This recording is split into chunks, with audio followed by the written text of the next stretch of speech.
Let's go out to the Ute, Salt Lake City, Utah, and talk to Chad. What up, Chad? Hello, Dr. Delony. My question today is how I may empower my wife. Well, tell me some more. Empower her for what? Well, she's been diagnosed with depression, anxiety, and ADD, and takes medication for all of those, and has done for quite some time. And I question her intention with it. She doesn't seem, any conversation we've had, or even the doctor that prescribes the medication to her, encourages her to go get help outside of just taking the medication. But she's pretty reluctant to seek counseling. And I'm questioning if I'm doing a disservice for her when I go to pick up her medication and I'm not encouraging her to go get more than just taking medication kind of help. Hmm. And I'm really just looking for ways that I can help her. Doesn't seem to be a whole lot out there. Yeah, It's tough. How long have you been married, Chad? Well, been married for 7 years, but we've been together for 10. Hey, I may be crazy, but I hear in your voice that you are out of your mind in love with her. I am, yeah. And you're scared to death. Am I crazy? No, you're not. I absolutely adore her. She's beautiful. It's difficult to tell her that because she's hesitant to hear it. She's like, stop. I don't. I know she struggles with body image as well. That kind of gets in the way of things. Yeah. And so here's let's just play that one out, right? One of the challenges with loving somebody. Let's pull these apart real fast. Somebody who struggles with body image issues is we think that, oh, you just need to hear that you're beautiful. Right. And actually that can make the gap between us wider because they're like, oh, you don't see it. You're crazy. Yeah. Right? Or you're lying to me too, right? Or somebody who's struggling with depression, it's easy to be like, oh, let's go do something fun. Look how beautiful it is. And that actually in a weird, perverse way separates us even further, right? Yeah. I know exactly what you're saying. Yeah, I hate that for you, man, because it sounds like she married a guy who loves her like in a wild way and has just been trying hard. And so, dude, on behalf of men everywhere who love their wives and are just trying to do the next best right thing, I'm grateful for you, man. It's pretty awesome. I appreciate the acknowledgement. Thank you. Well, this is one of those things that you can't just go to your buddies and talk about it. And so you end up doing a lot of this alone. And I talk to millions of men not millions, but countless men across the country, and they're dealing with the same thing. I'm trying to love my wife behind closed doors, right? And I don't know what to say. Complaining about her does no good either. Like it's difficult to have conversations with like guys I work with because everybody wants to complain or something, and I'm to that point. I feel like I don't want to contribute to that anymore. Hey, listen to this. So one time, it was 20 years ago. It was probably right at 20 years ago. He's become a close friend of mine. His name's Eric Peters. He's a musician and a painter here in Nashville. And we were doing some things together. And I was on stage one night, and I was making a joke about my wife. And my wife and I had been barely married. Mm-hmm. And Eric is a small guy, and I'm a big loudmouth idiot. And he's a smaller guy and kind of quiet and very, very artsy, artistic. He's amazing. And he just like casually said, hey, you know what? There's two kinds of husbands. The husbands that spend time making fun of their wives and husbands that will never say a negative thing. And he said, don't be the first kind. The world has enough of them. That's for weak men.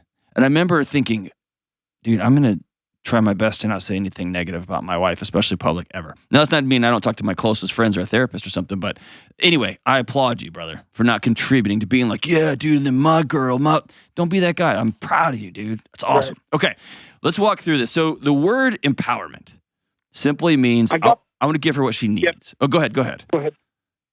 I got that. I often listen to books that you recommend to your callers, and one of those books was by Terrence Real. I don't want to talk about. Yeah. That's where I got this idea about empowering my wife, because he said that's one of the things he does when he recognizes like a depressed husband. He'll immediately like empower the wife. And I was like, was like, oh my gosh, I need to focus on that. Beautiful. Did you like the book? I did. Yeah. That's awesome, man. All right. So let's just define it. Empowering simply means I'm going to give her what she needs to be successful. Okay. I like it. So often we think, especially men, here's what you need to be successful: a hammer or a wrench, because those are the only two tools we have in our toolkit. All right. So I'm going to give you a couple of different toolkits. Fair? Yep. Okay.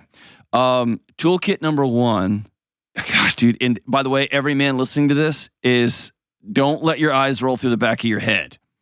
I just want you to ask yourself, is what you're doing working? And most men will go, all right, not really. So I'm going to give you a different set of tools, and you're going to be like, oh, dude, you simp, you whatever.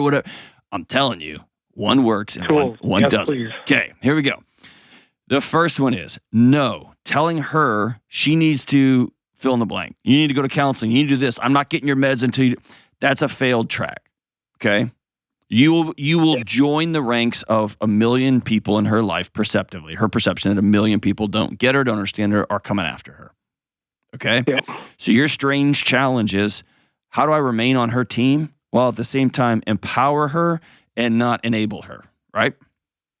Oh, that's where I'm really good at enabling her. I know exactly what you mean by that. Okay, so here's what we're going to do.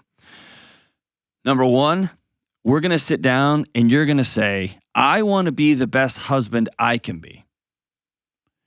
It would really help me if you ... Here's what I want you to give her. 2 or 3 very small tasks. Can you help set up the coffee in the morning? Would you be willing to do a budget with me on Sunday nights and talk about our calendar coming up this week for me? And what you're doing is, and this sounds manipulative, it's not. It's empowering her. You're giving her a couple of small, tiny tasks so she can get a couple of small wins relationally and operationally. She can see the coffee being made. She can see you smile after you all do a quick budget meeting or a quick calendar meeting on Sunday night. An invitation to get involved in small things. Giving her a chance to win and then letting her see it all over you. Like 3 days into her making the coffee in the morning, you going, hey, I just need to stop. I need you to hear me say every single part of my morning and my day is better because you have stepped into this gap for me. Thank you. And she'll be like, oh my gosh, it's like 2 seconds. And you'll be like, I know. And it makes such a difference for me. Thank you. Okay? Beautiful. All right. And so what we're looking for is a series of little wins. Okay? And you can pick whatever that looks like. I like that. Okay? Number 2, ask her, hey, it's year 7 of us being married. This is when husbands realize they need to get better at what they do.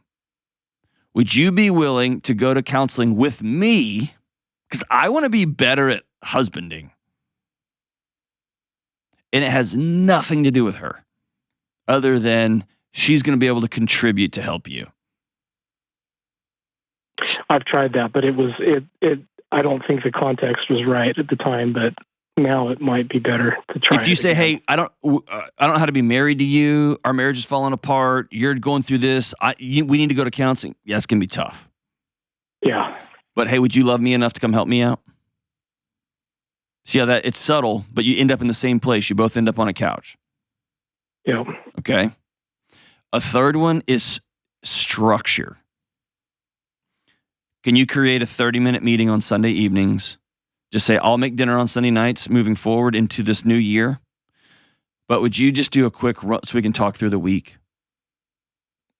I find myself spinning out and I get stressy and I don't want to bring stressy home. So if we can just run through the calendar, any dinners we have this week, any workouts we need to go do, whatever, would you do that with me? But what's going to happen after month 1 and month 2 and month 3 and month 4, of course, you're going to miss a couple of times. But what you're going to slowly build over time is this relational safety through an activity. Most people think relational safety comes from just talking a lot. It truly comes from accomplishing a thing together. Something as small as a calendar a discussion, okay? That's great. I really like that. 30-minute, just simple meeting starting out once a week and build on that. But and let her know this is for you, not for her. Okay. Can you help me? Because she loves you and she's struggling. And when we go ahead. This is difficult for me to ask for help. I know it is. It is really tough. The whole enabling thing, I try to take on so much. And but you see, you hear me say this on my show all the time, and Terry Real talks about it too. There's a dance that happens, and the dance becomes somebody struggling with ADHD and depression and anxiety. They feel like their body and their feelings are bigger than their abilities. And then they marry somebody who hates asking for help and solves all of their problems all the time. Yeah. And so the ability to stand up on your own 2 feet never happens because I don't ever have to. And the person who is trying to achieve love, solve for love by fixing stuff, never grasps it. It feels like a ghost. Every time you take and get the car oil changed, or you do it yourself, or you fix the drywall patch, or whatever that you earn some money, you're expecting this now she'll fill in the blank. And it doesn't. Right? Right. So what we're doing is we're flipping the whole thing on its head. And by the way, I'm telling you, this is all for her. This will help you too. Yeah. Okay. I see that. And there's a couple of very nerdy things that I want you to try also that are super kind of woo-woo, but I want to give it a shot. Okay. No, woo-woo's fine. Yeah, let's hear it. I want you to try 4 times a day, right when you wake up, right before you leave, right when you get home from work, like walk in the door, or she walks in the door from work, and then right before y'all go to sleep, I want you to try SOS, skin on skin contact. Does not have to be sexual. You don't have to take your shirts off or anything. You can, but you hold hands. Under the covers, you can just touch feet. Okay. You can hug, and when you hug, you can put your hand on the back of her neck underneath her hair, and she can do the same thing to you. Okay. Skin on skin contact 4 times a day for about 10, 15, 30 seconds if you want to get weird. Okay. And one of those times, probably right when you get home from work or right before you go to bed, I want you to say, hey, I read this obnoxious thing that supposedly can help my heart rate. But I want you to make eye contact with me uncomfortably and weird for about 15 seconds. Would you do that? Okay. Now, there is some, this is me going out on a limb here, okay? This is me taking one set of science and another set of science and cobbling together, and I haven't read this study, okay? So I'm hoping that A plus B will equal C here. It might not, but I think it will, okay? 15 seconds. Here's why. There's some significant research that says eye contact for somebody who struggles with social anxiety, with anxiety disorders of some sorts, it actually heightens their arousal, makes things worse. Okay, and makes things worse. Okay. Yes, but hang on. We also know that the research on anxiety suggests you have to go through it to give your body peace. And so when you avoid something, your body actually, it reinforces the anxiety. So most of the time you hear the studies, it says S anxiety disorder plus eye contact equals a heightening of the anxiety. So it's natural to go, well, dude, let's just avoid eye contact. But actually what that does is it makes the anxiety stronger. Okay? So here's what I want to do. I want her to begin to feel and experience you as safe. Okay? Okay. She probably does that intellectually. She knows you'll fight for her. She knows you can fix stuff, right? Yes. I want her to feel that in her nervous system, okay? I want her to feel that too, yes. Okay, so let's get weird. Okay. And anybody listening to this, I think there's a benefit to this, but I want y'all to make eye contact in a weird way. And you'll laugh at first, and she'll want to look away. And every time one of y'all looks away, I want you to start the 15 seconds over again. But here's what I want her to see. I want your eye crinkles to come out, and I want your eyes to soften when you're looking in her eyes. That's it. And when it's over, be like, that's it, 15 seconds, we're done. High five.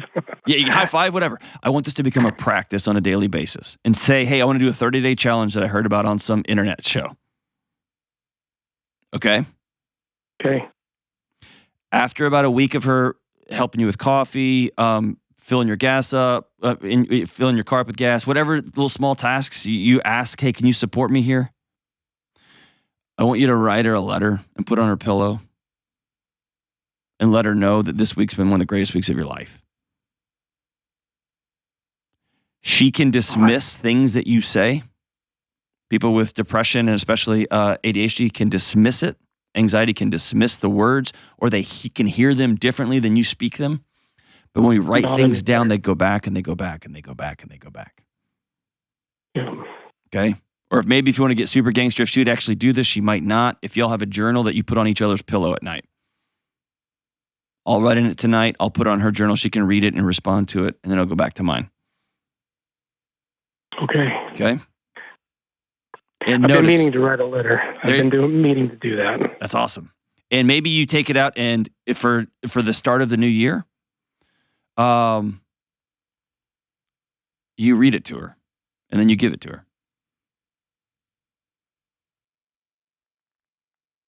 Okay, I like that. Now, I want everyone listening and you too to hear, none of this was about talking to her about her depression, anxiety, or ADHD. It's not. Okay?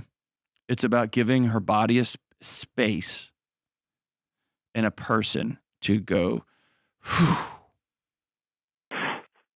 And in a weird way, you are going to begin to grow too. Because you already do the stuff, right? You exercise, you can snap into a Slim Jim. You do all that stuff.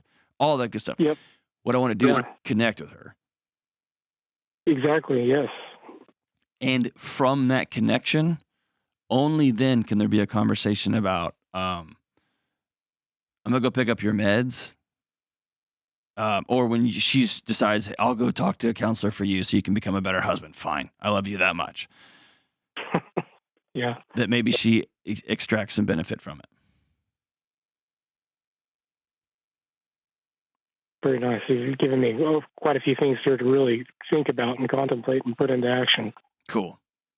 And by the way, it sounds weird to talk for you to picture your wife and to think, how am I going to help her by asking her to help me with a thing? Yeah, it is. It's sensitive, and there's some fear in me. I'm not going to lie. I have to admit, it's scary to have difficult conversations like that. And I know I'm not the best at it yet. I'm reading a lot, and sometimes reading a lot of books. I've read all of your books. I read about 5 years in the work of making myself better, included, and then it can get overwhelming sometimes, all the information you get. Right, and I'm going to tell you, quit reading. You've already read my 2 books, right? Yeah. Okay, yeah. Quit reading. I just want to make sure you bought my books before I told you that. I'm just playing. But listen, let's stop reading for a while.